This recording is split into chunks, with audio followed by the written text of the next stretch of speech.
Hey guys, welcome back again to Persona 4 Arena Ultimax. When we last left off, we were playing through Kanji's side, which was the goofiest thing we actually ever gotten to see from his side of the story. So we actually kind of know how he got into the TV world, which I guess he was too tired and kind of slipped into the world. But right now we met for another conclusion, and I kind of went investigating the reason why I'm getting so many to be continues is because I haven't been playing this part right. Which, hey, no worries, we still gotta play through them, and yeah, to be continues. Which really shouldn't be too of a worry. Which, well, it is for me, because I do need to play through all of these which I saved, except for this one. So, it's gonna go with Akihiko. I need to finish up one other one so I can continuously go on with the rest of them that I kind of like left out. So, without further ado, let's get right into the video. So, specifically that I need to play now is Akihiko here, because he unlocks one of the playable characters in this part over here, which allows me, by doing that, it will get rid of every Persona 4 cast to be continued. So that I should have realized that in the very beginning, so I just could have gone through it, but no worries, it's there. Really, there's nothing to worry about. So yeah, it will be Akihiko Sanada. I did a quick play with him, so he shouldn't be too complicated. He really isn't a character for me either, similar as Kanji. Kanji kind of got used to it. But for me, Akihiko, he plays very limited for me, and there's some few things I kind of don't like or still don't understand. And specifically because I always try the characters out before I play, because at least I have some knowledge. Otherwise, it will be the same for the rest of them here. So yeah, let's get right into Akihiko's. Now, I don't remember, don't remember a lot how I voiced Akihiko.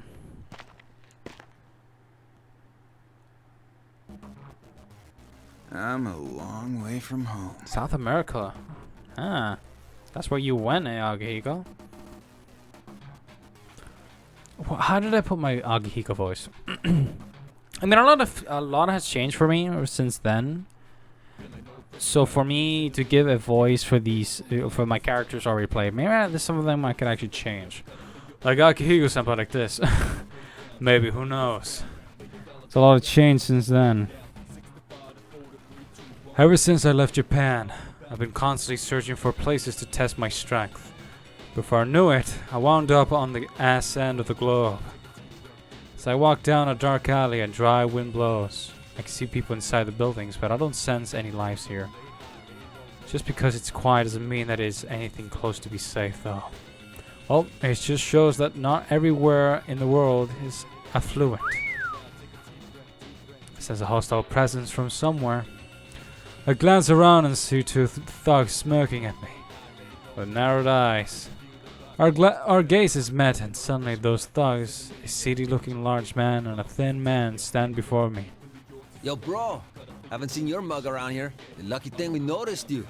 Come on, man, spare us some change. We just need a little, man. We'll double it in no time in that gambling den over there. You're in my way. Move it. Thugs are momentarily stunned by my answer, but their shock quickly dissolves into anger. And we were being friendly. I should have pulled this on you at the start. The large man's words produce a fusillade of spittle. Okay, fusillade of spittle as he simultaneously whips out what he believes is his trump card. It's a gun. He waves the muzzle in front of my face in a threatening manner. Body like that, and you gotta resort to a gun? Pathetic. Huh? To begin with, do I really look like I carry that much money on me? Ain't you Japanese? Most Asians stupid enough to come waltzing around here are loaded.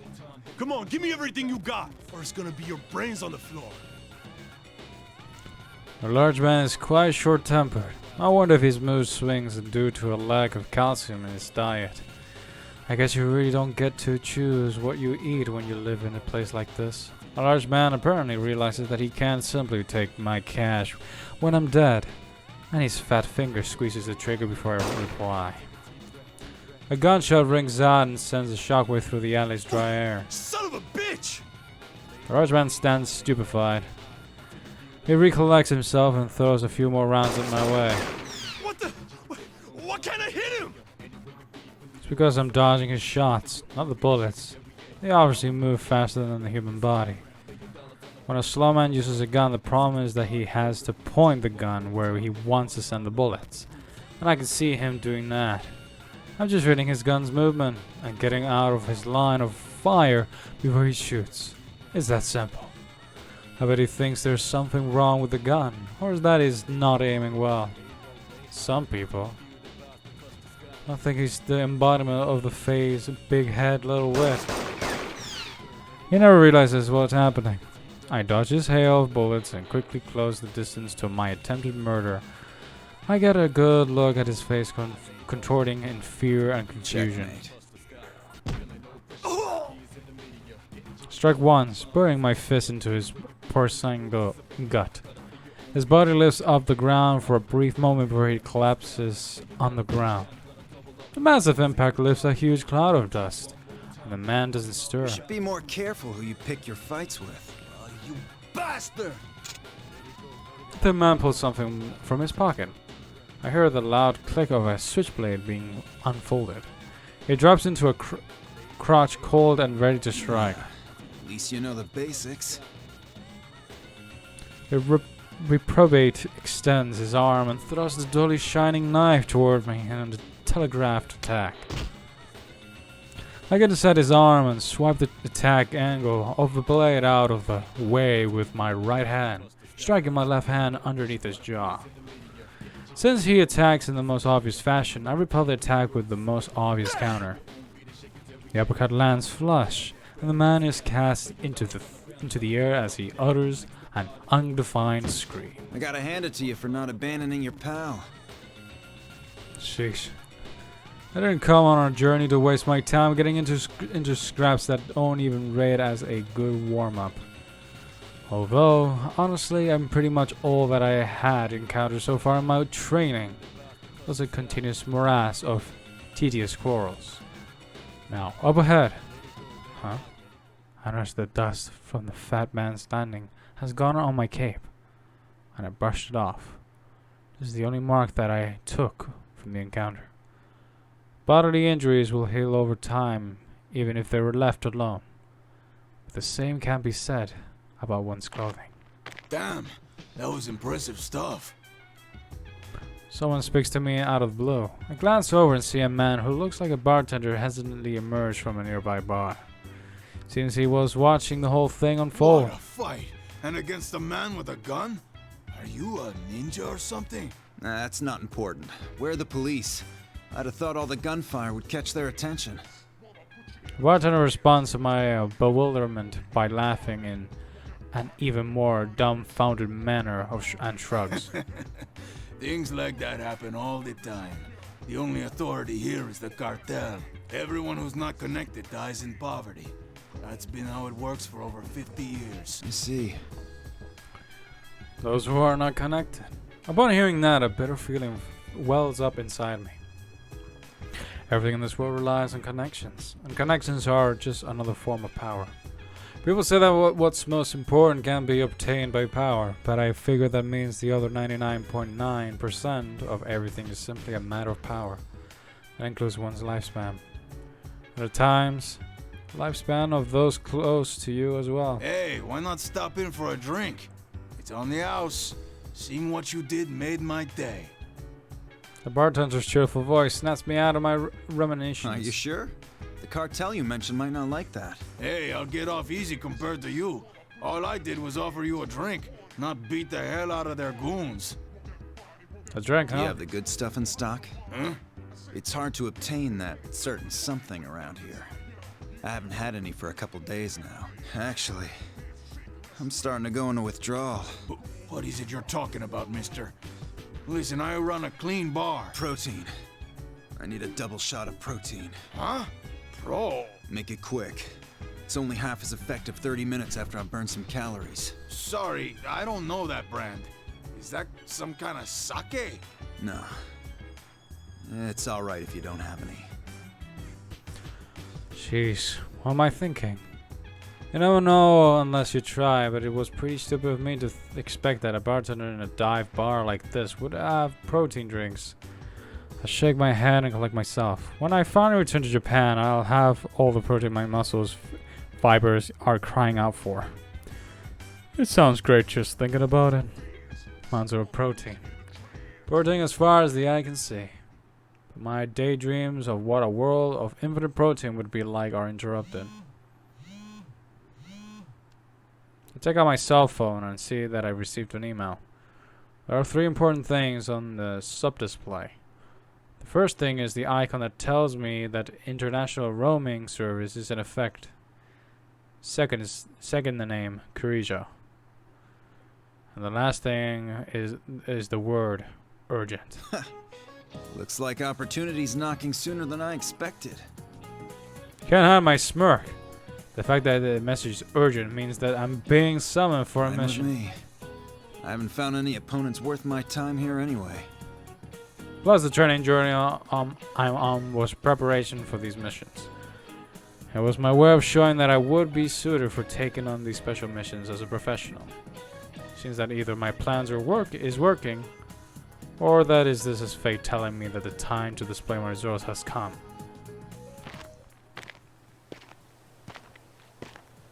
I can't wait to see what kind of challenge there is in store for me now. I imagine what this unknown enemy could be and thrust my left fist proudly towards the foreign winds. Can't keep my body from trembling with excitement. I can't plant my fist into... Wait, hold up. And I plant my fist into my right palm. Alright. So we can definitely see a change in Akihiko here. Early morning. May 3rd, Japan. After a flight that took over half a day, I arrived in Japan. So, as you can see here, we kind of see that everybody's just moved on. Later down the line, I think we kind of see how everybody's moving on. A more definite graphic thing. But here we're going to see that, for example, Akihiko here, he pursued his goal of finding a formidable foe as a boxer.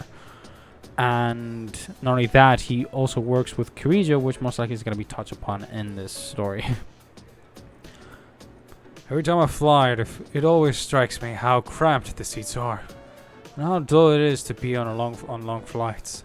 Considering that we're being placed in a hypoxic environment, it's a waste not to equip the seats with pec decks or give us access to some cardio equipment.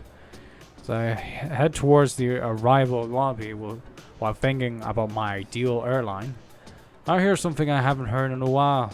A newscaster reporting in my mother tongue. Good morning. It's May 3rd, Constitution Memorial Day. Our top story today is an update on the hijacking 2 days ago. 5 men attempted a daring hijacking of a domestic airline, the first such incident in Japan in the 21st century. Police began their official interrogation of the arrested suspects this morning. But all depositions have been vague so far, with suspects complaining of muddled memories. Psychiatric exams are being considered. That must be the incident she mentioned in her email. 2 days ago in Japan, a jumbo jet bound for Kagoshima. A jumbo jet bound for Kagoshima was hijacked by a group of 5 men. The hijacking attempt was quickly dealt with because of the hijackers' half-hearted planning, but there was a bigger issue. Unbeknown to the public, the passenger flight that was hijacked was supposed to have a very important piece of cargo loaded onto it. During the confusion surrounding the hijack incident, the cargo seemed to have been stolen before it was loaded into the plane. The hijacking was just a smokescreen for the real crime. Using a hijacking as a distraction for a simple cargo theft is pretty daring, but is also desperate and risky.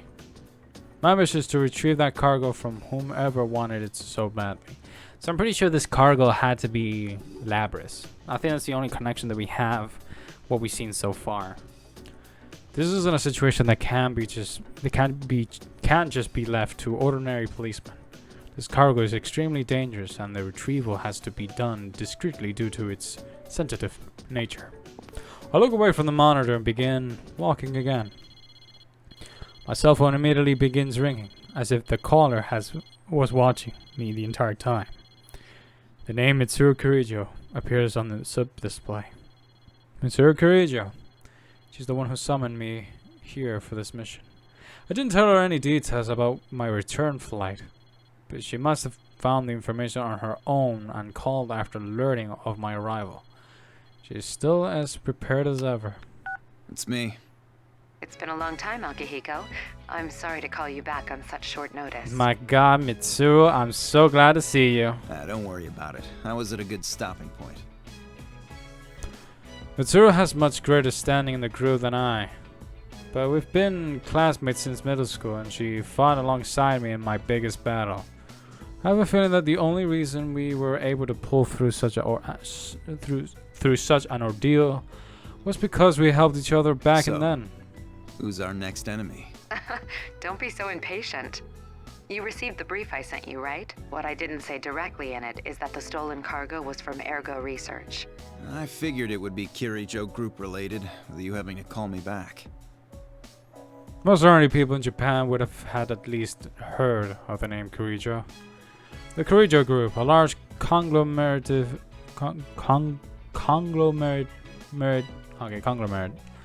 one of the few within Japan that can boast a large market share overseas. Their influence is so ever-present that they touch many aspects of a typical citizen's daily life. Mitsuru is part of that organization. In fact, she is the only daughter of its founding family. She grew up with untold responsibilities and expectations, and has been forced to navigate tumultuous. Okay, don't know that word. I don't know this word. Social situations ever since she was young. That is why she has a refined personality, maturity beyond her years, and strong leadership skills. Although the same circumstances also expose her to the occasional surprising lapse into native. What was inside this cargo? The 5th generation anti-shadow suppression weapon, Labris. An anti-shadow weapon? Does that mean... Yes, she's one of Aegis's sister units. She was sealed at the time of the robbery, but we think it's very likely that she's been activated by now. Which means there's a good chance there'll be a fight. Alright. Yeah, this would be too much for the normal authorities. Sounds like it'll be right up my alley.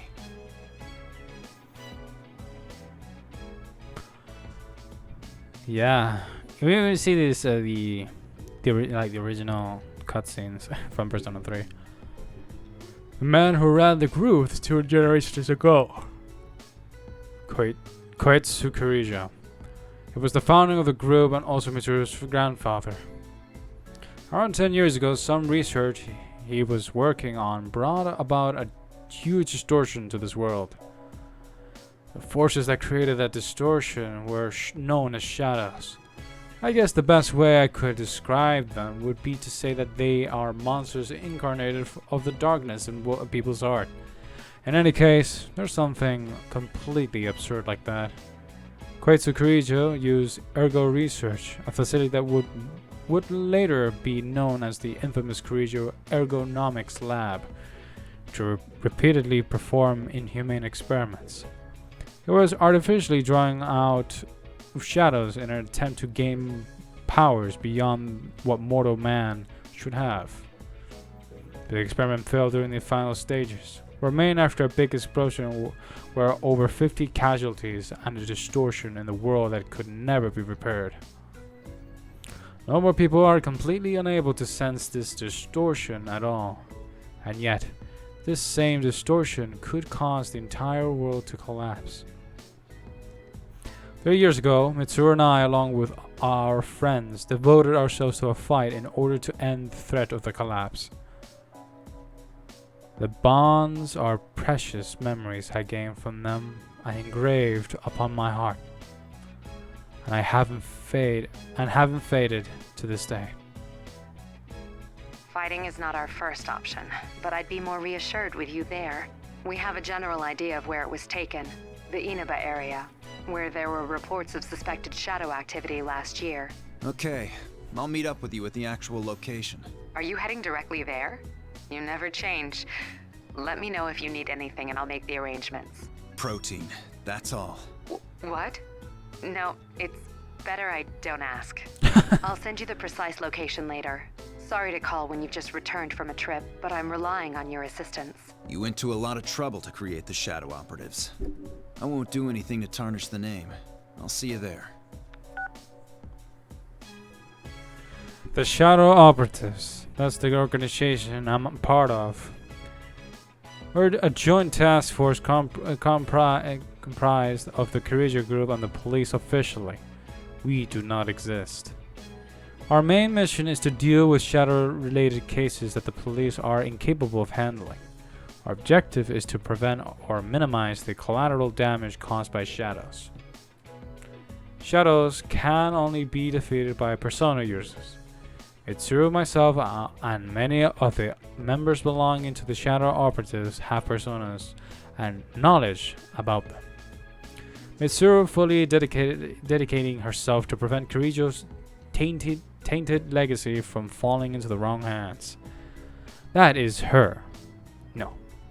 It is the shared duty of all of us in the group. I noticed that I've unconsciously formed my hand into a fist. I have an email from Mitsuru giving me the details on the meeting location. As usual, she's thoroughly planned this out. Inaba, huh? Smile appears on my face. An opportunity to see all the skills and strength I've been honing. I will commit every fiber of my being to fulfill the duty I've been given, and couldn't ask for more. Alright. I'm so excited because I actually like I like this sort of thing, like bringing back Persona 3 cast to see what they were up to and what they would actually, you know, it's so cool to this to be implemented, and I wish they kind of touch more about this to get like why. And I hope this does happen in the future, like with Persona 5, like Persona 4 and 3, how they're doing during the time, and see what their opinions were in the incidents. The same that day, afternoon. I arrived in Inaba earlier than I planned. There's a lot of time to kill before I need to be on the meeting. In order to get a feel for the town on what's going on, I decided to walk around a bit. From the looks of it, it's an ordinary countryside town.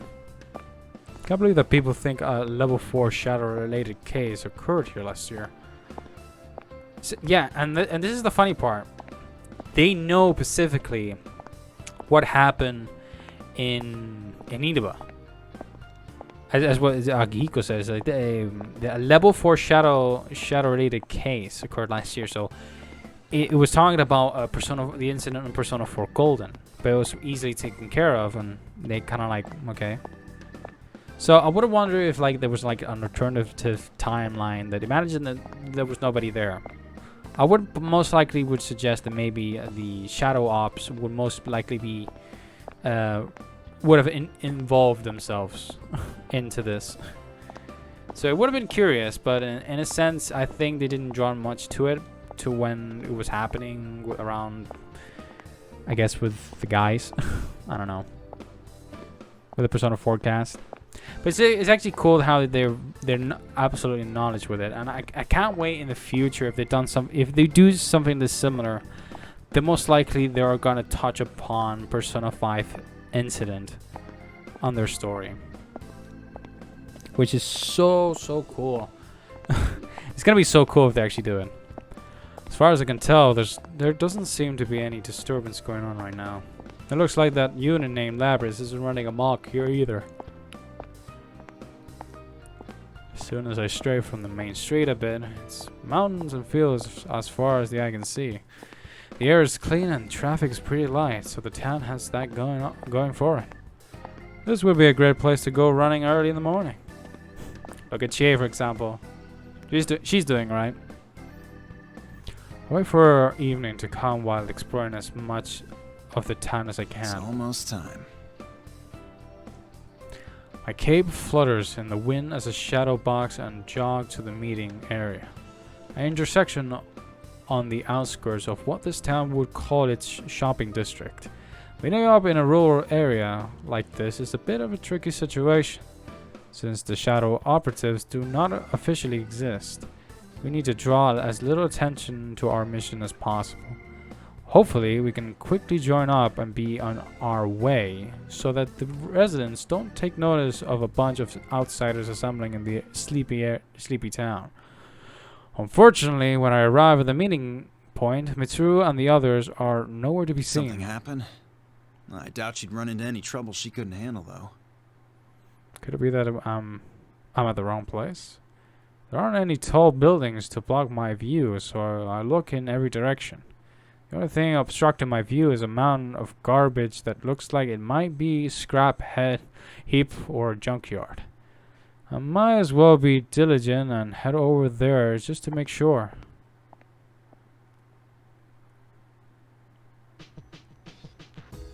Illegal dump. I don't know this. What's going on here? So we see an old TVs. I'm pretty sure this is kind of like people were dumping in this junkyard, seeing how there's like old TVs. I'm pretty sure this is like transitioning to the new age, which I have a theory to when would happen with Persona 5, and it would be right after. I mean, maybe I'm pulling off, but maybe a year after the return of the meeting of the Persona 4 cast. I'm thinking that's how it could be, because we don't know where it's actually set. I enter the area, and it is full of all kinds of junk. Cars and household appliances, large and small, are piled into small artificial mountains. I test my footing and begin climbing up the stacked trash. Looking down, I spot a long black limousine that is... Oh my god, I'm so tired all of a sudden. Looking down, I spot a long black limousine that is completely out of place in this tiny town. I come to realization and sigh. Of course. They'd stand out no matter where they were, so they could only park here. Aigis and Mitsuru here. When you look at that. Two of my friends are standing by the limousine. A woman decked out in a fur coat and a mechanical girl. It's Mitsuru and Aigis. Right before I can call to them, Aigis does something bizarre. She extends her right arm towards the TV screen in front of her and... Aigis' hands is passing right through the screen. Her still fingers aren't breaking the TV screen. They're definitely going inside it. Concentric rings of white lines are rippling forth from where she inserted her hand. It's the same as mine. It's hard to say definitively since this is my first encounter with it, but I believe this reading is from a personality module.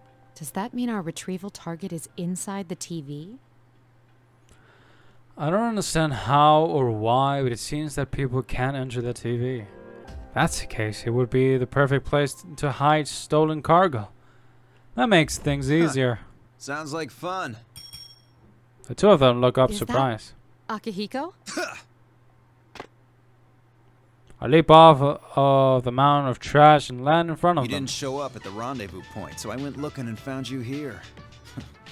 This whole TV thing is pretty interesting.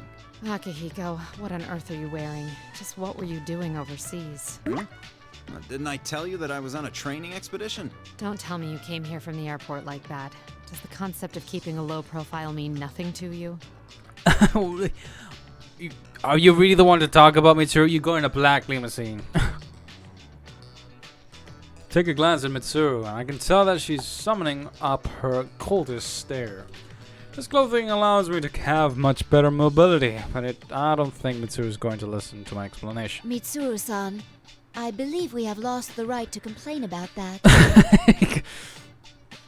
Glancing at Mitsuru's clothing once again, I can't help but sigh. Since I guess had already voiced what I wanted to say, I decided not to make a comeback. Mitsuru simply shakes her head and sighs back at me. Seriously, this is what happens when you grow up in a wealthy family, sheltered from the lives that normal people live. Anyway, I slam my left fist into my right palm. Iga's sister unit Lapras. She's apparently inside a TV located in an obscure part of a countryside town. I gotta wonder, what else could be waiting for us we can inside? get inside from that TV, right? And what are we waiting for? Still the same Akihiko. We don't know the situation inside yet, and we'll need a secure means of getting out. So what? If we want to get this Labrys back, someone has to go inside, right?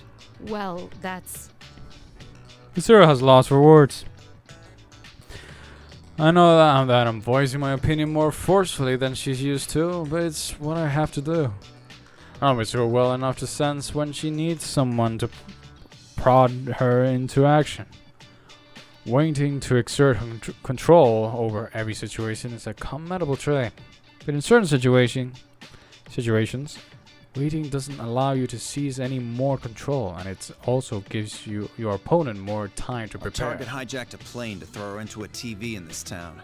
If we sit on our hands, it's possible we'll be put in serious danger. I lock eyes with Mitsuru and take a step towards We're her. different from how we used to be. We made the choice to fight shadows as professionals. That's why I traveled around the world and trained harder than ever. And now that something's actually come up, you're hesitating? That's one way to put it, Akihiko. We agreed to do this. I'm ready to stake my life on the mission. 3 years ago, I had said that it was my duty to help in the fight. But looking back on it now, I know that a lot of it was just for kicks. Seeing myself definitively become stronger and experiencing all that personal growth was incredible. Becoming stronger felt like it would satisfy some deep desire within me. And if I died giving my all against a really powerful opponent, I didn't really mind the thought of going out like that either. I was honestly fighting for my life more than anything else. But now, something has changed in me. I wandered around the world with something in the back of my mind constantly nagging at me. Something about not having a grasp of some part of myself. I know that I want power. The power to protect others. But that feeling has always been there. Still something else, though. Something different. A few seconds of silence pass, then Mitsuru's eyes narrow. Her eyes are filled with a steely determination. All right. Wait right here. I need to go make a phone call first. Okay, but make it quick. Alright. Mitsuru heads towards the long limousine with a really smile. I turn my gaze towards the most prominent of the illegal dump TVs. As I reach towards the screen, my fingers sink into it in exactly the same way Igus did. My fists are ready for action. Excitement wells up within me as a reaction to the new sensation I felt from my fingertips.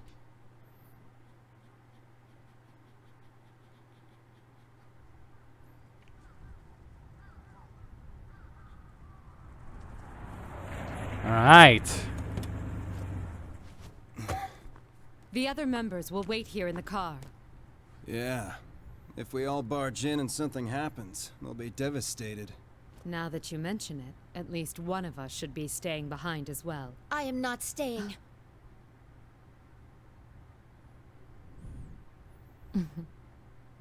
It sure changed. Us three will be plenty. We'll end this in a flash. No problem. The same as always. Although, we have no idea what might be waiting for us on the other side. Don't get careless. Right. This situation, it brings back memories.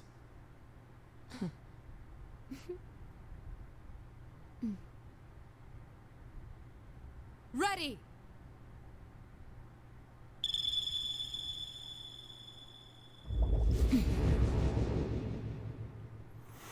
So cool. I just love seeing them again. It's so cool.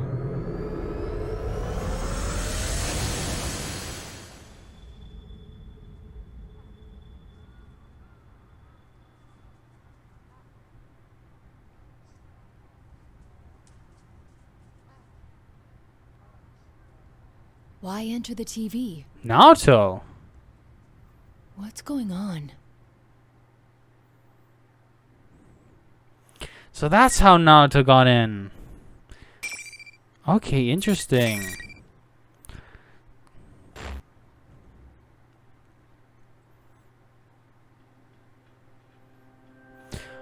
When I open my eyes again, the first thing I can see is a high ceiling. I get to my feet and look around. Basketball hoops, a ground line with white tape, and unfolding chairs stacked high into the air. Is this a gym? What am I seeing now isn't matching what I expected to be seeing. My memory is correct. I entered the TV with Mitsuru Naigas. Is this what's inside the TV? Is this what's inside the TV? And it hits me. This isn't reality. Everything looks extremely real, but I sense odd presence nearby. I brace myself inside the oddly quiet gym. If I'm the only one here, I must be cautious. I'm alone? Suddenly realized that Mitsuru and Aiga should be here too. They came into the TV with me, but they're nowhere to be seen. Did we get separated from each other as we were falling in? No. It's more likely that we were separated intentionally. Well, I don't really need to worry about them. I'm pretty sure that they'll be able to handle anything in here on their own. Even if something does attack them. Those two will just counterattack with icicle executions and machine guns. This feeling in the air reminds me of somewhere, though. I felt this harsh atmosphere before. I dig through my memories. That's right. This is what Tartarus felt like. The tower full of shadows where we did battle 3 years ago. So yeah, basically, right after Persona 4 Golden, finishing Persona 4 Golden, this Persona 3 takes place 3 years earlier than Persona 4 Golden. So you can definitely see the time gap. RC Persona 3 cast, they're still young. I think they're in their young adults period. They're still in their young adults. RC, some of them like past, like 20s. RC Ken was still young back then, but I think he's in his school year, so he's more than a teenager. Which RC we get to see him in this game. Since this area is unfamiliar and all, I'm assuming hostile. There's no knowing when an enemy may attack. But waiting around to get ambushed isn't really my thing. It's time for me to get moving. So as I think that... Teddy? What in the world is that? A bizarre object approaches me from further inside the gym. It's red, blue, and round. Top of that, it's walking on 2 feet. I wandered all across the globe to different regions, but I've never seen such a bizarre creature like as this. There's a weird guy in a cape. Weirder still, it's able to communicate with me. You think you've got the right to call me weird? You seem suspicious. How rude! I'll say the same back to you. Being half naked and wearing a cape is totally suspicious. Could this be the pervert I've heard rumors about? My innocence is in danger. You're making no sense at all. Who are you? Oh, don't tell me. Are you a shadow? Huh? I'm Teddy. Teddy! So you are a shadow. I just said I'm Teddy. Teddy! It's easy. No bear has fur that color. Or can talk. How cruel. I'm an adorable, sexy beast, no matter what angle you're looking from. Teddy. Does that mean he's different from an ordinary kind of bear? Suddenly a monitor nearby springs to life. Her PR on it was also red, blue, and round. It's another bear thing. Or to be exact, it was also Teddy. I can't have you wandering about on your own. You're such a troublesome bear. You're the troublesome one! How dare you do whatever you want while looking like me! It's a violation of my image rights! What's going on? Are you twins or something? Huh? I've discovered an unknown, half-naked caped man! An intruder! Unexpected! Onyx. Suddenly the sound and image of the monitor get corrupted. Just when I thought I was going to start figuring some things out about this place and those creatures. The screen flickers and dies out. This is a kind of ruse. The monitor pops back on. Once again, it was Teddy's. This is too confusing. I'm just going to refer to the TV bear as Bear 2. People in a lot of overseas cultures add suffixes like the second or the great onto their kids' names, so I figured I'll go with something similar. I'm in some crazy TV world, so I'm not just gonna assume that these guys are Japanese. Like Bear 2 is going to care anyway. I wasted enough time rationalizing this. Bear 2's eyes gleam in a sinister manner. These are speaking clear now. 04, unintended intruder. Entering elimination process. Elimination, huh? I don't really have any clue as to what's going on yet, but I do know that Bear 2 has just won the right to be the first one here to taste my fist. I don't know exactly what's going on, but I've seen enough. Looks like you're the enemy here, Bear number 2.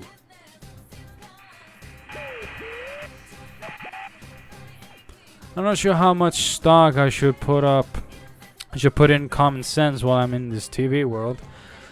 But if he's using the PA system, I'm guessing that there needs to be some kind of control booth for it. Since I'm in some kind of school, that means I'm probably going to find Bear 2 in the announcement room. If Labyrinth is inside here, and if Bear 2's running this whole event, he's gotta have some kind of information about her. Turn to Teddy. As for you, Teddy. He seems to be your enemy too, but why don't you step down and let me handle him? Proceed to walk off in search of the announcement room. But... No way! What? I mean, who are you? You haven't even told me your name. And that bear might be a bad guy who tricked my beloved sensei and friends. I can't leave this in the hands of a half-naked cape man like you. Teddy looks surprisingly resolute as he refuses my offer. Does he have friends of his own that he's trying to desperately to protect too? Your costume is strange. I do like that fire in your eyes. What's that supposed to mean? It sounds perverted coming from a half-naked cape guy. Hey, I have a name. It's Akihiko Sanada. You don't have to call me half-naked cape guy. And I know I can't prove I'm on your side just by saying so. So judge for yourself whether I'm worthy of your trust. In the ring. You're that excited to do this? Fists don't lie, you know? Now come on, and I'll give you everything I got.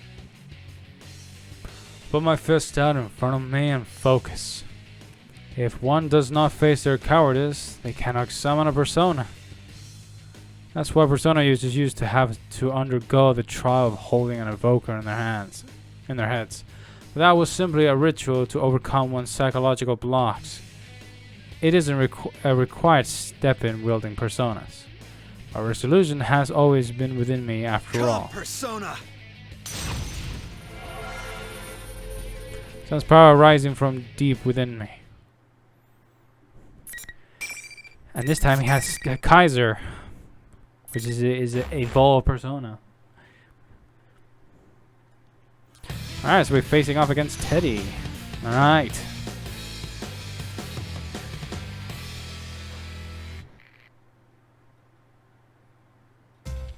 Final. Fight!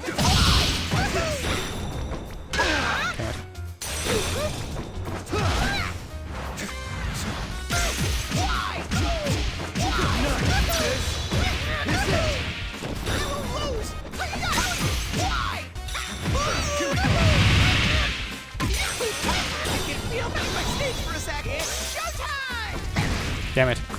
With Akihiko, he doesn't have a high jump.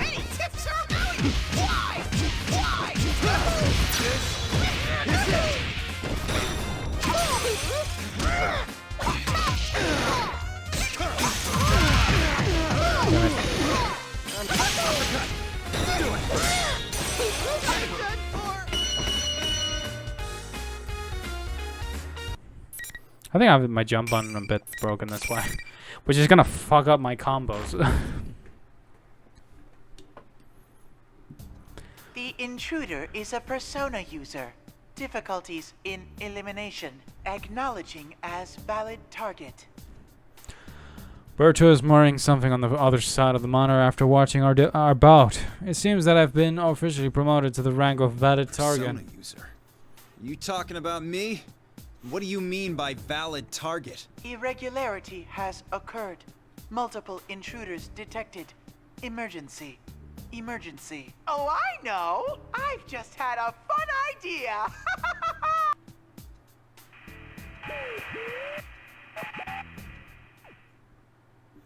Just as Berto starts speaking like a normal person, the monitor suddenly cuts off. Seriously, who's this guy? One thing's for sure and it's that I need information right now. I need to know over Teddy's flattened body and lightly tap the back of its head. Hey, Teddy, wake up. No! Kanji! You're crushing me to death! What's going through this guy's head? Teddy, wake up! Smack Teddy a little more forcefully this time. I was worried that it might make him even flatter, but that's a risk I'm willing to take. Looks like that did the trick. Teddy gets up using whatever weird stomach muscles he has and yells at me while still in the flattened state. Hey! If you hit me so hard, you'll ruin my beautiful coat of fur! I'll go bald! And it's just Teddy, not Teddy! This is getting to be a pain.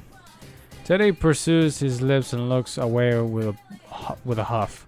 I wanted to demonstrate my sincerity with my fists. There's no doubt that I did that. And again, concerning how badly flattened he is right now, I guess it's understandable that he doesn't want to talk to me. Well, maybe I went a little too far. Let me at least talk to you. I have important business here too. I need as much information as I can get. Aren't you going to say sorry? Don't push your luck, or I'll pull out all your fur. I was just joking! Well, I am a knowledgeable bear, so I'll make an exception for you and listen. Hey, I'm the one who won. Where does he get off with this attitude? It doesn't feel right letting that slide, but I don't want him to getting all pouty again. Take a deep breath and turn to face Teddy once more. First off, what kind of world is this? It's the TV world. Well, at least I was right about that. Teddy then went on to explain that there is a mysterious TV program called the Midnight Channel that only appears at midnight. That TV broadcast is caused by this world inside a TV. It seems that Teddy is back to his original appearance, or rather his original thickness. It's like a big stress ball. That's hard to believe. But even if that's true, why does it look like this? Is this supposed to be a school or something? This is probably the school that Yosuke and the others go to. It's a real place? This world changes whenever someone comes here. I'm not sure why it's a school now, though. It changes when people come here. I used to live here for a long time, so I saw it happen a lot. You lived here? Well, does that mean you're from this world? What are you? Teddy starts climbing up all of a sudden. He started getting nervous when I blurted out the realization that he was living in this world and that he wasn't human. Embarrassed about being different from humans, huh? It definitely doesn't look human, but it isn't enough to overlook, because he's able to easily carry on a conversation with me. And his fist definitely had a heart. I guess immediately springs to mind. She's a machine, but she's also the same heart as a person. Though this Teddy may be some kind of costume creature, he must have a heart as well. That being said, he does look pretty stupid. There's so much I don't understand. But I can at least say I'm pretty sure you're no threat. Of course not. I'd never cause anyone any trouble. If you know this world so well, does the name 5th Generation Labrys sound familiar? I've never heard of it. Every day's great at Juness. I usually spend my time there. But when I came to, I was locked up here. I managed to escape, though, only to find that an imposter Teddy was causing a bunch of trouble with his P1 Grand Prix. He was bummed out a minute ago, but now his face is bright red and there's steam pouring out of his head. This guy's a real piece of work. The guy who showed up on screen looked exactly like you. He calls himself the General. But don't confuse me for that phony. The real Teddy is made of all natural bear fur. If that was someone in disguise, there must be a reason he's trying to look like you. Ooh, I know. It must be because he's jealous that Sensei and everyone love me the most. But he's not 1/1,000,000th as cute as me. Anyone can tell he's a fake. Yeah, it's totally obvious. I recall what Teddy said about the Midnight Channel earlier. Some of the things that happen in this world are broadcast to the outside world.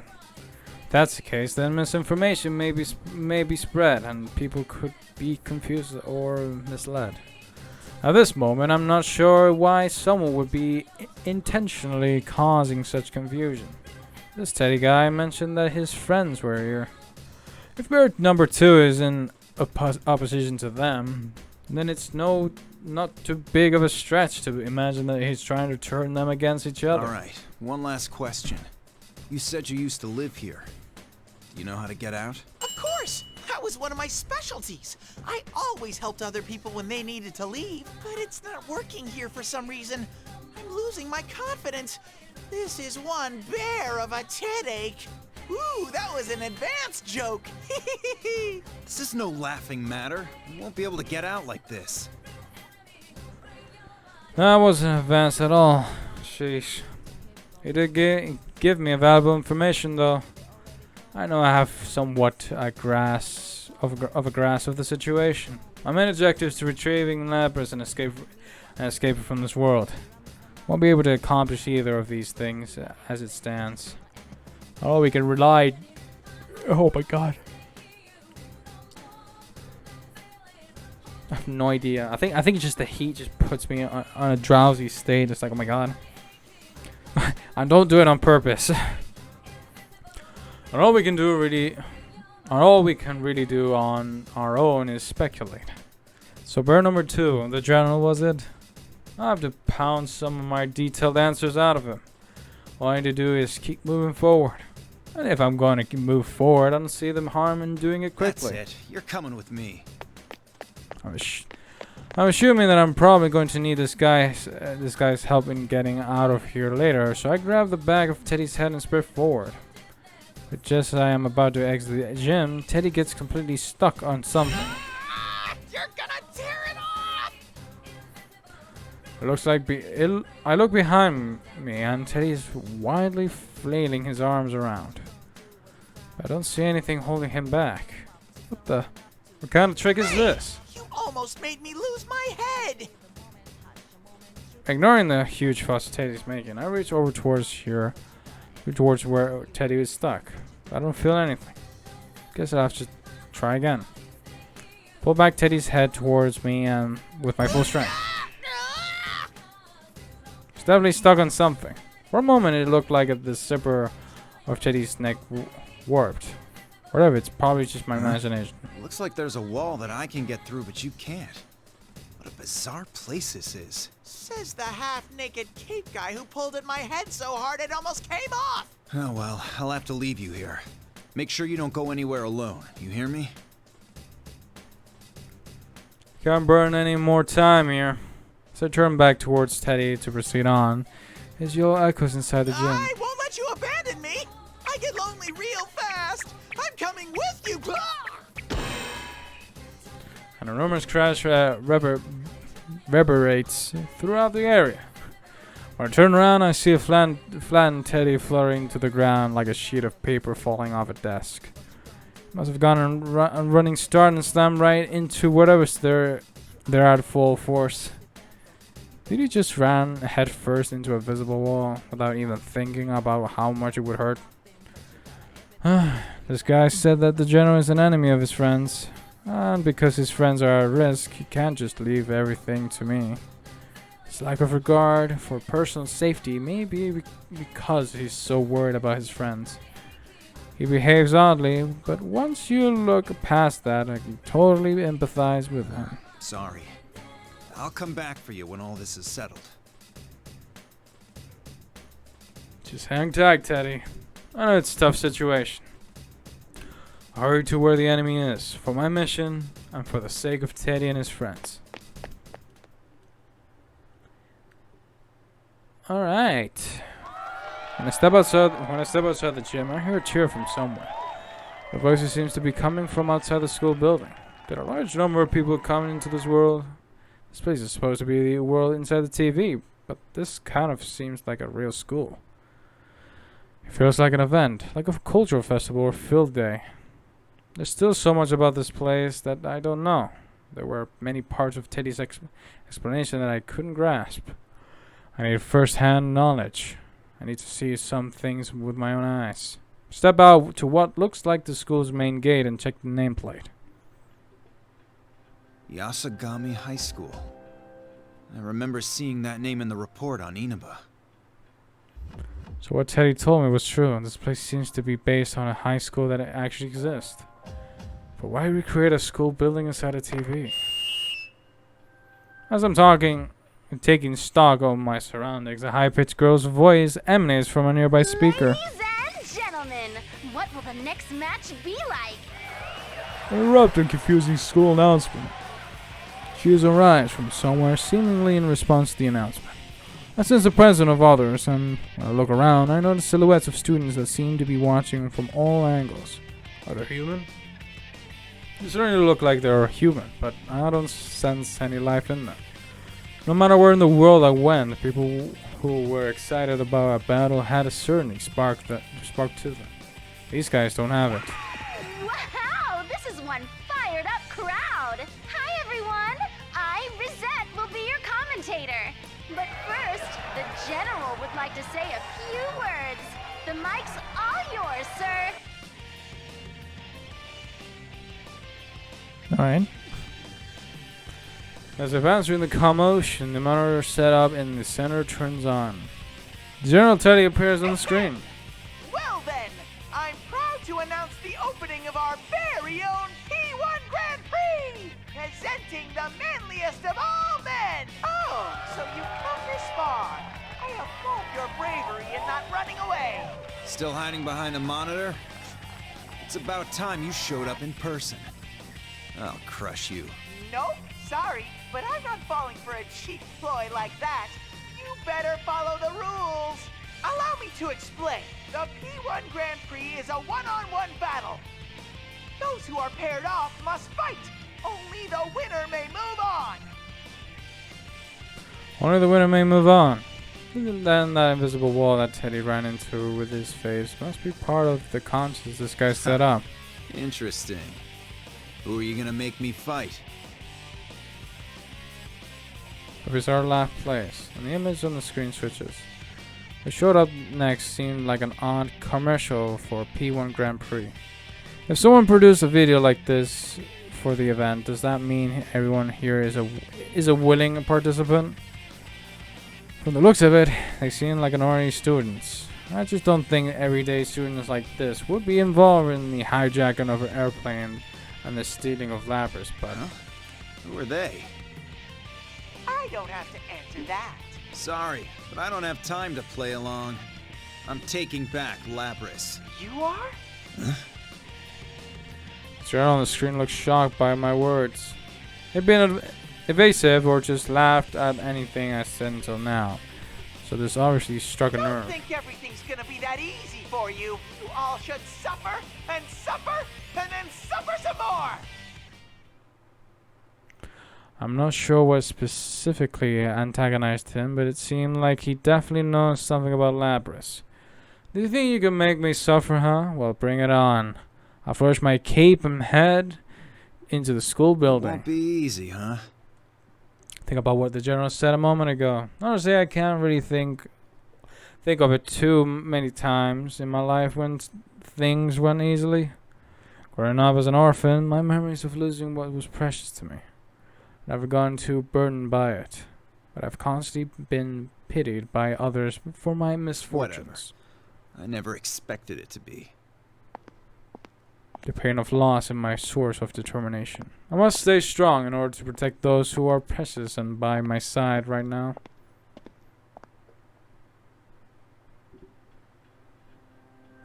Proceed through the school building. After climbing a number of stairs, I noticed something odd. This place is bigger in the inside than it looks on the outside. The hallways don't turn in the directions you expect based on how the outside of the building looks. And the way the classrooms connect with each other is bizarre as well. This is what I'd figure another world would be like. I reached to... Oh my god. I'm yawning. I'm telling you, I don't know what's wrong with me. Just smacked myself. Smacked myself to the face. Wake the fuck up. Ah! Okay, I'm ready. I reach towards an upcoming corner.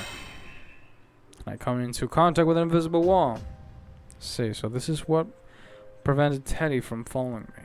I couldn't have done much earlier, but now that I can actually touch it, I pull my strength into that strike, but that wall barely gave it all.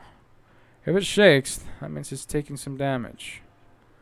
If I keep attacking it, I may be able to break through the portion of it and punch my way out. But I really don't know how much of this whole charade I can break through by destroying these walls.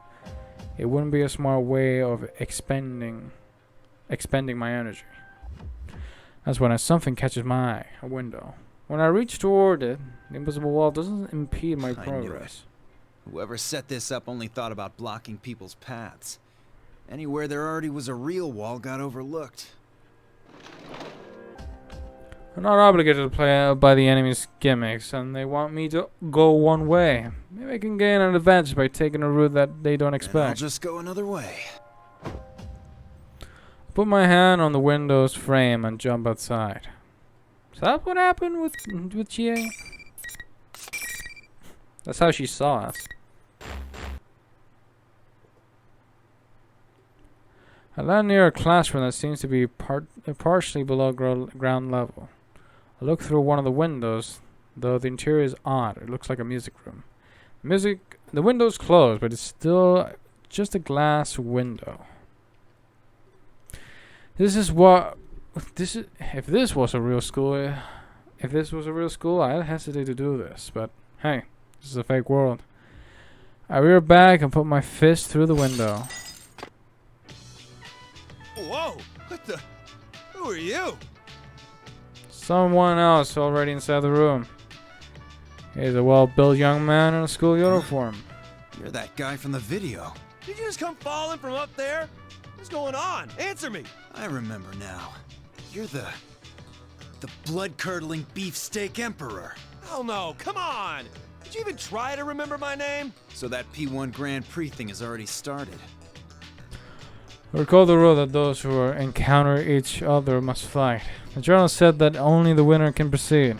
Decide to see if those rules are still in effect and reach towards the exit of the music room. I feel the same wall I felt earlier barring my path. Same goes for the window I came from.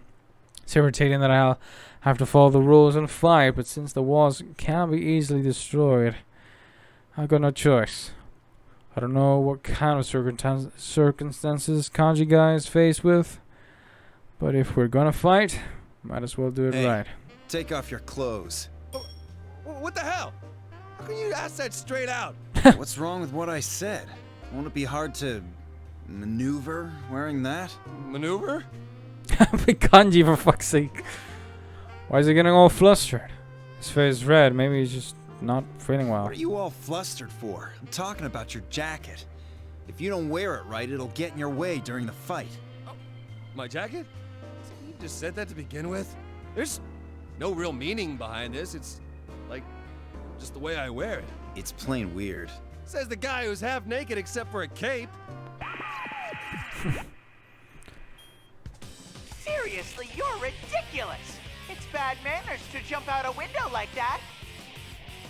Gerald makes a disgusted face and seems to be pretty upset about me mucking up his Sorry to plans. say, I've never been big on manners. Too bad things didn't go your way. We'll see if you can keep that attitude up for long. You must fight whoever you're paired with. Now get started. I understand that, but I can't attack someone who doesn't have the urge to fight. I turn towards Kanji to spur him on. His expression is completely different than it was before. The redness in his cheeks is gone. There's a fire in his eyes that almost seems murderous. Looks like there was no need for me to worry after all. You keep saying the weirdest crap. It's like I'll have to make you leave. Let's get this started, Capey. What, now you're interested? Alright. Come and get me. Not really strong anyway. Just a fake. Nothing worthy about it. What's that supposed to mean? Shut up! I'd ask yourself that. Here goes.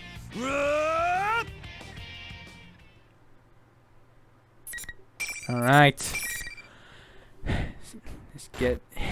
Let's get straight towards him.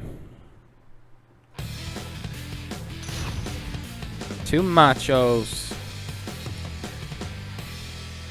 Funny enough, they're both the Emperor Arcana, so we're fighting an Emperor against an Emperor. Finally! Fight! That's nothing. Take that! Don't just lie there. What?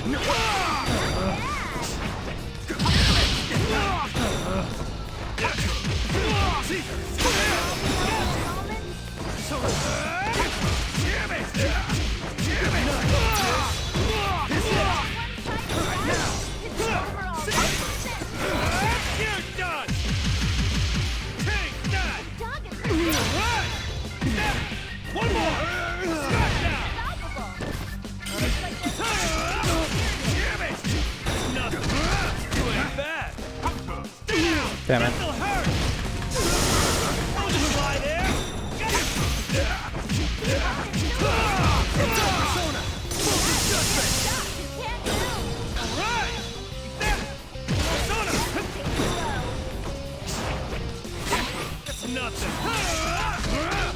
Oh my... No. It's the grabbing that gets me.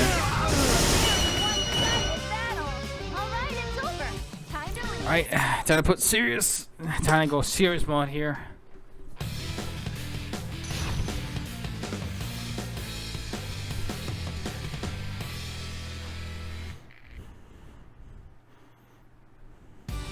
Finally! Fight!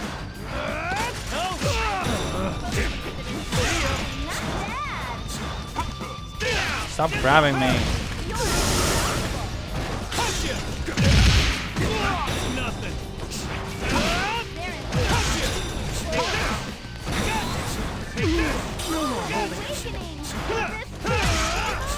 Does so much damage to me.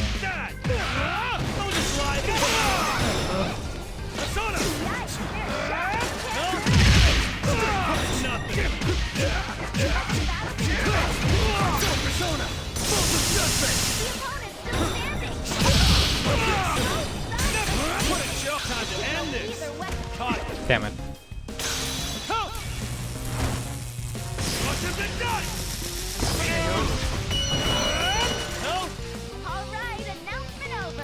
Wow, I haven't lost in a long time. Gotta say, Kanji's just tough. He's so slow, but he does so much damage. And his attacks are grabbing, so. Let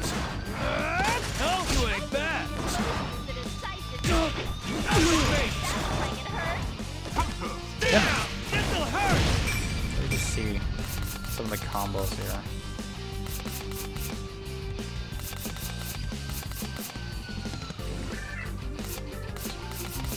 Yeah, but some of them is like very technical here. It's like duck and weave, and there's a duck and weave, and then we got some of the. It's really just doing the same attack.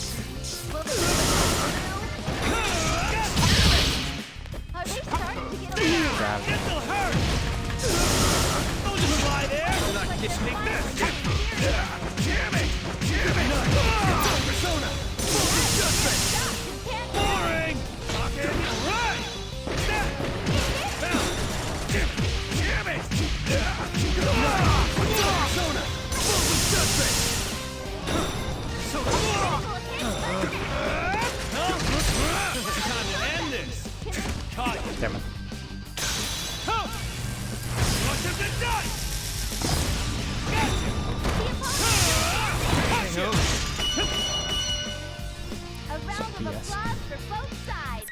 like I say, he does a lot of grabbing, and for me to go with Akihiko, it can be really tough.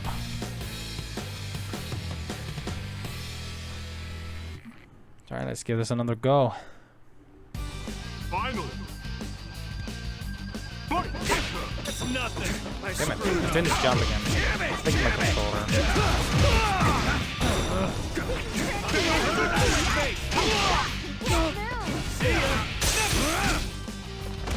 Damn it.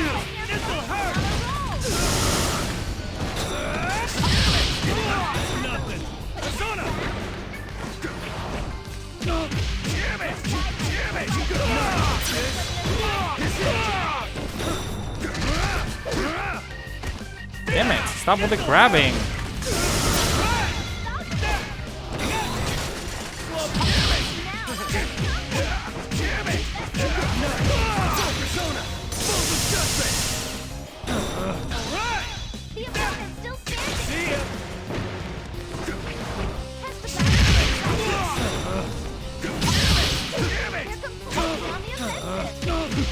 Nice, he's done.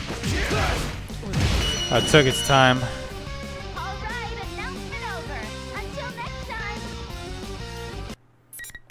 That shorty took its time. I'm not joking. Well, alright. Take a deep breath next to the collapsed kanji to lower my heart rate and wind down from the battle. When I calmly re-examined my surroundings. During the battle, I noticed that the spectating students had changed into something completely different. They're not humans. Their silhouettes shaped like people or something. I don't know why they're showing their true form now. That's fine. They're not human, and there's no need to worry about them. I'll just leave them be. If they happen to turn hostile, I can easily crush lifeless creatures like that. Kanji regains consciousness. He's recovered much more quickly than I expected. It's amazing. So this is what you meant by going at it with nothing to hide.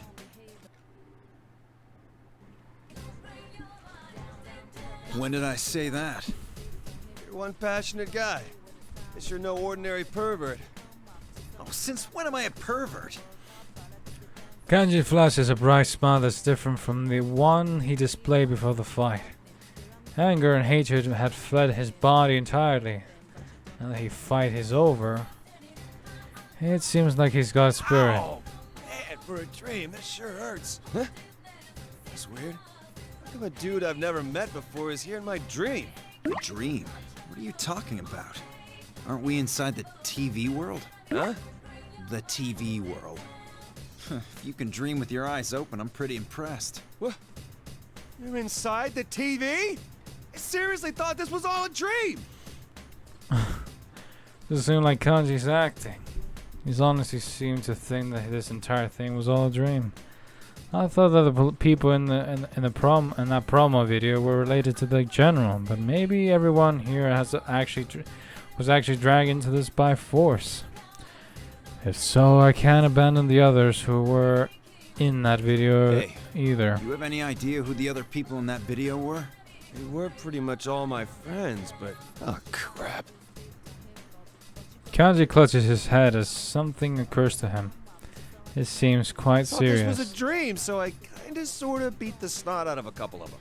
Well, if they lost to someone who was half asleep, they'll just have to suck it up. You think so? Things are just that black and white to you, huh? Seriously? I thought it was going to be some important information. This Kanji guy's been yacked out of his normal life into this weird situation, yet he seems oddly blazed about it. This isn't a dream. Then Ted and Rise are really hosting it? General Teddy. The other Teddy said that he was a fake. A fake? You're kidding me! How'd he make such a perfect copy of the bear suit?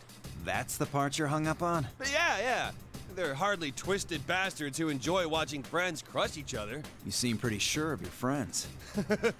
Man, the things I went through with those guys. And here I thought you were a pervert who wasn't listening to a word I said. Guess I had you figured wrong. Huh. Looks like this guy's having a tough enough time by just changing the way he thinks about me. Maybe he's just an idiot. Louise's expression changes to that honest and relieved look when he's talk about his friends. It seems he has friends that he can really trust. Who met under less dangerous circumstances. I wouldn't mind sitting around and chatting with him for a bit, but I have a duty to attend to right now. By the way, have you heard the name Labris anywhere? She's supposed to be somewhere in here. Huh? Lab rat? What? I see. No, if you don't know, don't worry about it. With that, I leave Kanji and begin walking towards the door. Kanji calls out and stops me. Wait a second. You haven't told me anything about you. Who are you? What did you come inside the TV for? There's no point in explaining. What? Kanji attempts to stop me, but he changes his mind. His expression tells me that he's not satisfied with his outcome, but he swallows his frustration and takes a seat on the ground. Since he's fought against a number of people already, he must understand that he can't proceed on because he lost. Kanji looks directly into my eyes and speaks up. Well, I was the loser here, so I can't complain. This isn't a dream, and my friends are in trouble. That's all you need to say. Answer with a smile. I won't let anything happen to him. The way you fought says it all. You can't throw punches like that without a shitload of training. You could feel your determination behind every one. Yeah, the same's true for you. Good work. Braces exchanges after trying to beat each other senseless. We have a moment that only those who have just brawled against each other can share. Kanji's skills are exceptional for a high school student. When I was in the boxing club, there were only a handful of guys who could stand to trade blows with me, like he just did. Considering that he's just good with self-taught fighting skills, there's no question that he'd become an unparalleled fighter if he had power training. But you should be careful. My friends are hella strong, you know? If you're not careful, you'll be eating pavement. Was that supposed to be a genuine warning for me, or was that a boast about how great his friends are? Either way, I can understand the feeling behind his words, so I smile back at him. I don't know about that.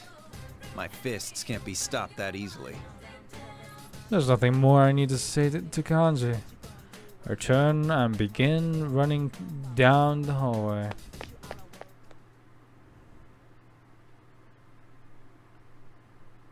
Alright, let's see who we face up against.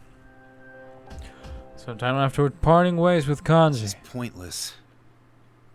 Still wandering aimlessly through the school building. I have no idea if the path I'm taking right now is correct or not, because the invisible walls keep getting in the way. Spot another window and reach towards it. Guess they fixed that little loophole. It didn't take them very long to put in invisible walls over the windows. Just as I pull my hand back, the PA system glares. No more breaking the rules. Seriously, why can't some people follow simple directions? You act like I ever intended on following your rules. The fact that they've gone to the trouble to correct their oversights means that limiting our movement must be very important to them. They don't want to let us escape. So that probably means that there's something waiting up ahead that they've replaced there for me. I follow the path dictated by the invisible walls until I reach a classroom. Is this where they wanted me to go? Akihiko, you're all right. Then again, seeing you isn't necessarily cause for celebration. If we're both here in one place, that means... Yeah, looks like it. Who I found inside the classroom was none other than Mitsuru. Normally running into her would be a great relief since it would give me a capable ally, but since the stupid P1 rules are in effect, that isn't the case here. You're my next opponent. This is exactly what the enemy wanted. When Mitsuru makes his bitter declaration, the monitor inside the classroom turns on. I already knew who I'd be seeing. It's the general. Ta-da! Well, this is about to get real interesting. An unwanted battle between friends. I hope you two enjoy it to the fullest. Is that supposed to upset us? Can you believe this guy, Mitsuru? This certainly is an unwanted battle between friends. I have no intention of fighting against Mitsuru, but we both understand that what needs to be done in order to accomplish the mission. There's no way we would allow a little something like this to shake our resolve. But oddly, when I look back towards Mitsuru, I see her looking at me with pity. I'm sorry, Akihiko. I believe I may have driven you into a corner. Huh? What do you mean? I should have realized much sooner. It's not strength you truly desire. What you really want is to forget your fear of losing others. That's why you throw yourself so fervently into your training. It's a twisted form of escape. At the very least, you can allow me to put an end to such things. Forget my fears of losing others, huh? As Mitsuru well knows, I have lost countless things up until now.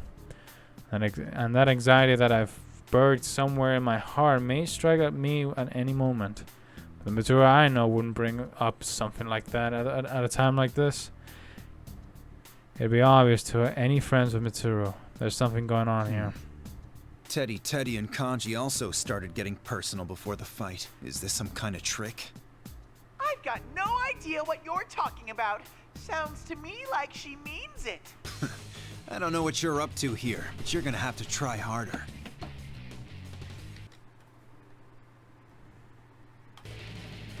It's fine though. I'll just take this chance to enjoy some serious sparring.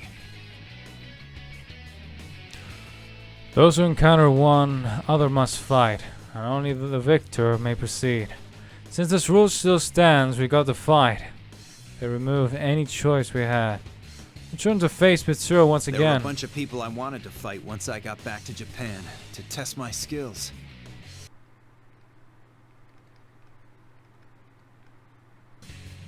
And you were at the top of the list, Mitsuru. Didn't think I'd get a chance so soon, though. Mitsuru takes her stance without saying a word. The tension of battle sends a tingle through all the muscles in my body. Here goes, Akihiko. Come and get me, Mitsuru! Alright, we're facing against her.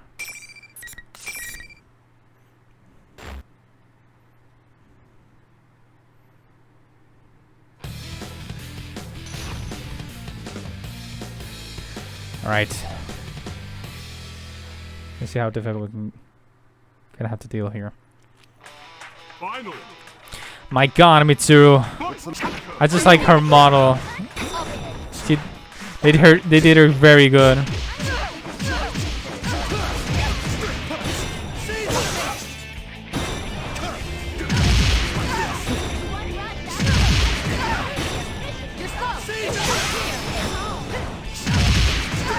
Let's do that.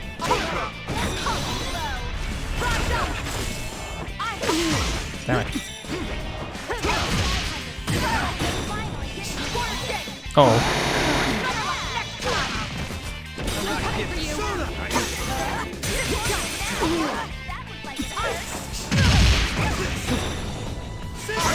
Damn it.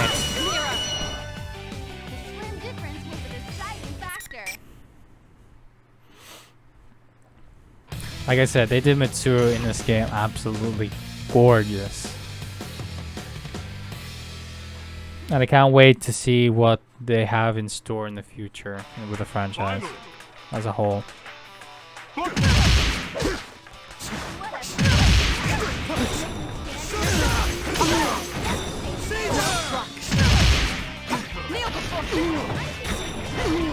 Damn it. You're doing the same thing. Ah.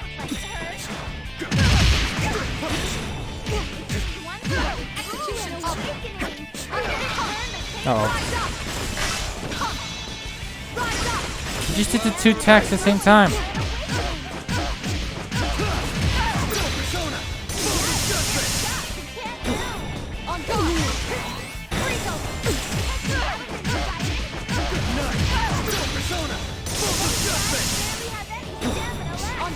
Uh-oh. Okay.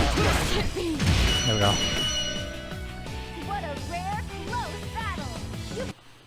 Alright, pretty much done. And that's how we play Akihiko. Akihiko's a bit tough to play with. Like, I'm trying to do other type of combos, but it's kind of not as simple as you can possibly think of. Battle's over. I glance down at Mitsuru. She keeps her firm expression and opens her mouth. I yield. Your skills have improved tremendously, Akihiko. Yours too. I was really worried there that you might execute me. Mitsuru gives me a wily smile. As Mitsuru I know. So her odd behavior prior to the fight was all the general's work, I wonder. Mitsuru, what did I say to you before the fight? Huh? Why do you ask? As I recall, you said some unkind things about my late father. I knew it. Of course, I have no memories of saying anything like that because I didn't. The general's probably got some trick that warps the opponent's reality so that good friends will hate each other. Well, we kind of discovered that from our five characters, so maybe it was all an illusion. I don't understand how it all works, but there's one thing that I'm absolutely certain of. Mitsuru and I turned towards the monitor and smugly smiled at the general. His little gimmick was completely useless. General Teddy can barely contain his hatred as he responds. How can you fight without holding back like that? People hesitate more when they face their friends. They break down. They suffer. So how come you aren't suffering? Why? I don't understand. I'm not surprised. Anyone who needs to trick people to get his way wouldn't understand. Our bonds aren't that flimsy.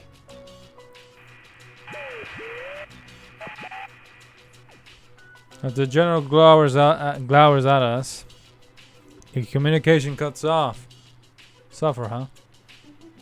General was going on about making us suffer earlier. Is that why he has us all fighting here? To make us suffer? Then why would he still laugh? Akihiko, let's compare notes. I want to confirm our situation. Right. Although I don't have much for you. Look at a summary of everything I figured out up to this point.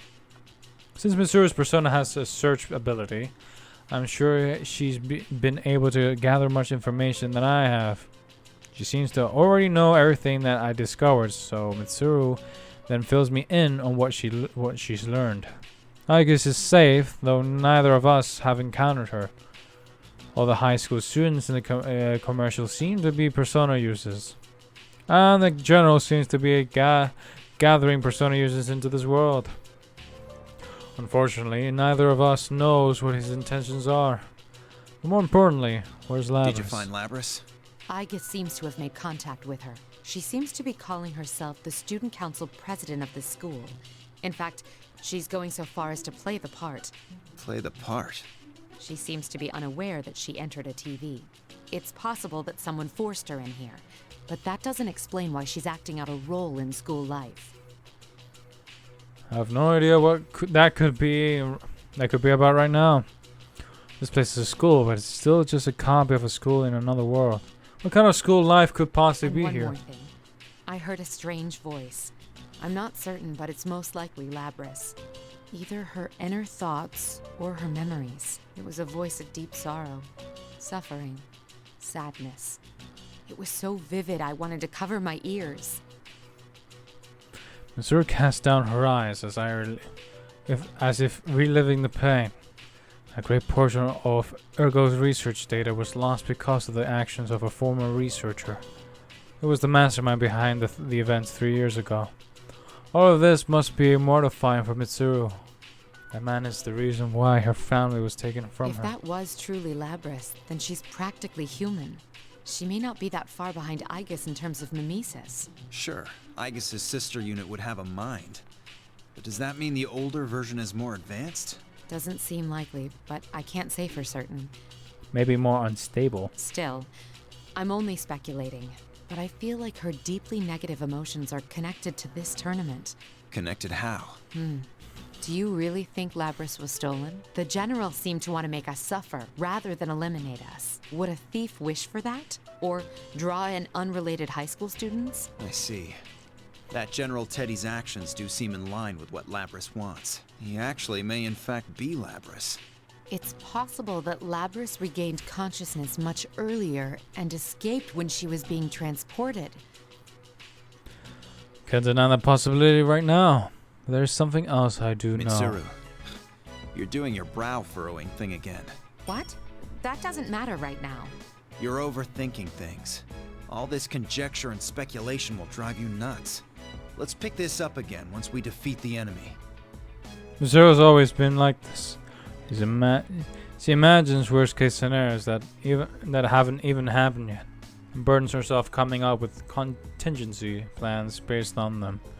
Even though she doesn't necessarily stop moving forward, it certainly does weigh her down. Sometimes we need that hard-headedness, but there's a time and a place for it. Ever think that maybe it's you who's underthinking things? Anyway, there's no time to lose right now. You know where the enemy is, right? Yes, I've traced its location. I will leave the rest to you, Akihiko. Don't disappoint me, alright?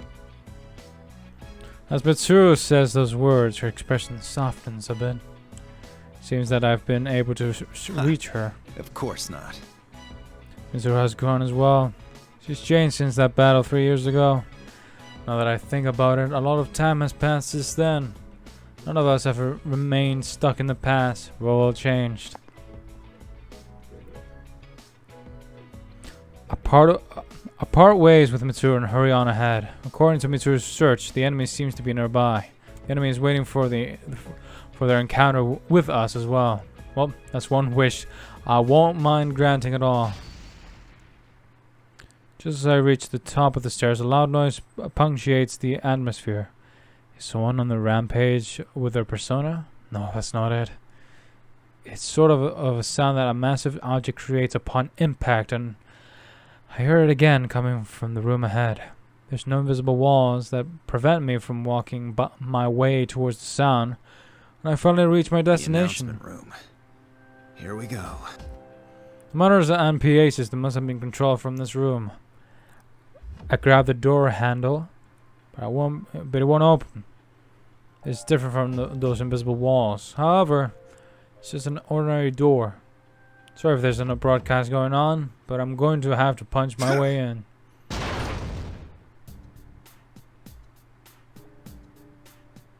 Smash through the door and enter the room. Whoa! It's that red cape guy I saw earlier! So Akihiko here connects with Chie's story. Everyone inside immediately wheels around to face me. There are two female students before me. One of them I recognize from the video, but the other is an unfamiliar face. It's my first time seeing her. I immediately know who she is. She looks just like a regular person aside from all her mechanical parts. It's Labris and General Teddy. So it wasn't Labris after all. Immediately, General Teddy, who's glaring at me, begins to change. And something that we've already seen.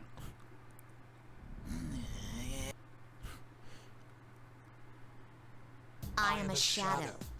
The true self. Another Labris. Well, this is completely unexpected. Can't even come out with a reason for why something like this would occur. I gotta like this. And obviously this connects with Chie, so pretty interesting. Maybe this is another one of his illusions. No. If that were true, what am I seeing would be a more direct assault on my inner thoughts. Started inventing discarding possible reason for what's happening. Eventually, I just cast aside all my theories. I take a deep breath and calm myself. What is it? What is my objective? I was summoned to retrieve Labris and prevent any danger from spreading. It doesn't matter if there's 1, 2, or 21 of her. My initial objectives are unaffected and will give everything I have to complete my mission. I'll just calm them both down. Sensing hostility directed at me, I smile, eager for a fight. And to be continued. Well, that's when we play now with Labris. Labris will basically do the part of completing everybody's to be continued. But the problem is, I need to get rid of one of my saves. So I'm actually gonna have to go through her without saving. So, yeah. Go through her story without bookmarking, so I can continue on with the rest. Because if I'm correct, doing Labris obviously Labyrinth in general, we have to be absolutely full on. So doing full on will unlock me the rest of the characters to be continues. And so we can actually get to experience those and obviously finish off with the rest of the characters we have here.